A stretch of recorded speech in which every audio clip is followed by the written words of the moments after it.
દુનિયામાં બધા લોકો મોસ્ટ ઓફ 4 વસ્તુની પાછળ ભાગતા હોય છે. પહેલું પૈસા, બીજું પ્રેમ, ત્રીજું દોલત અને ચોથું ઇજ્જત. તો આજે આપણે વાત કરીશું ઇજ્જત એટલે કે સેલ્ફ રિસ્પેક્ટ વિશે, જેને ઇમ્પ્રૂવ કરવા માટેના 10 નિયમો છે.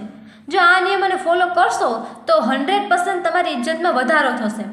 તો ચાલો વિડીયો સ્ટાર્ટ કરીએ.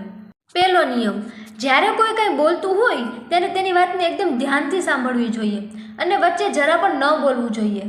જ્યારે આપણે બીજાની વાતને ધ્યાનથી સાંભળીએ છીએ ત્યારે સામેવાળા વ્યક્તિ પાસે આપણી ઇજ્જત વધી જાય છે. અને જો સામેવાળી વ્યક્તિ આપણી વાત ન સાંભળતો હોય તો તેવા વ્યક્તિ પાછળ ઇજ્જત વધારવાનો કોઈ મતલબ જ નથી, કારણ કે આવા વ્યક્તિ ક્યારેય આપણને ન સમજી શકે. બીજો નિયમ, જ્યારે કોઈ આપણી ઇન્સલ્ટ કરે અથવા આપણને ખોટી રીતના કંઈ કહે ત્યારે તરત જ રિએક્ટ ન કરવું જોઈએ. તેની બદલે સામેવાળા વ્યક્તિની આંખમાં જોવું જોઈએ, એટલે તે આપણો પાવર સમજી જશે અને આપણી રિસ્પેક્ટ પણ વધી જશે, કેમ કે શાંત રહેવું એ મેચ્યોર વ્યક્તિની નિશાની છે.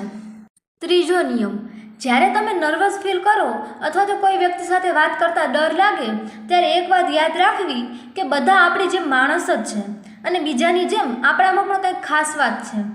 મનમાં હંમેશા પોતાના વિશે સારા વિચાર જ કરવા જોઈએ, તેનાથી આપણામાં કોન્ફિડન્સનો વધારો થાય છે.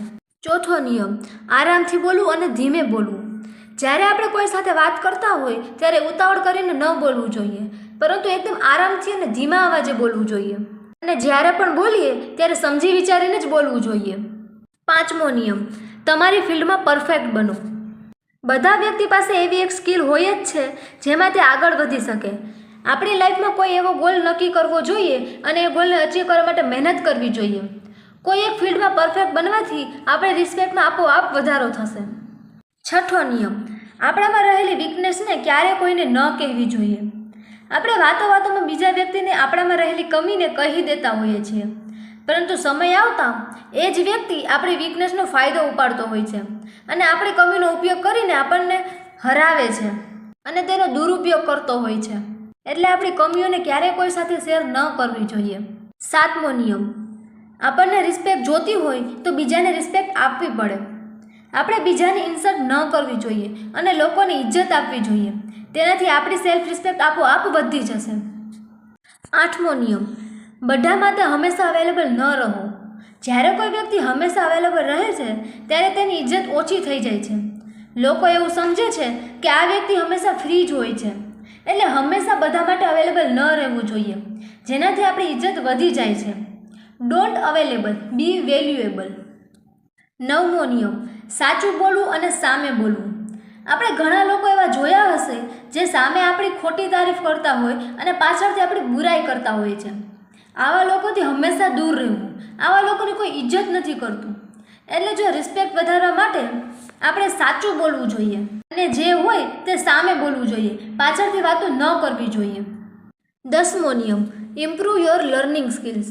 આપણે નવું જાણવું જોઈએ અને નોલેજમાં વધારો કરવો જોઈએ. આપણે બીજા વ્યક્તિ સાથે ત્યારે જ કોન્ફિડન્સથી વાત કરી શકીએ જ્યારે આપણી પાસે સાચું નોલેજ હોય.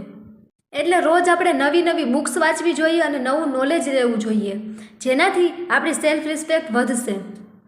જો તમે આ 10 નિયમને તમારી લાઈફમાં ઉતારશો તો હું ગેરંટી સાથે કહું છું કે તમારો કોન્ફિડન્સ એક અલગ લેવલ જ પહોંચી જશે અને તમારી ઇજ્જતમાં પણ વધારો થશે.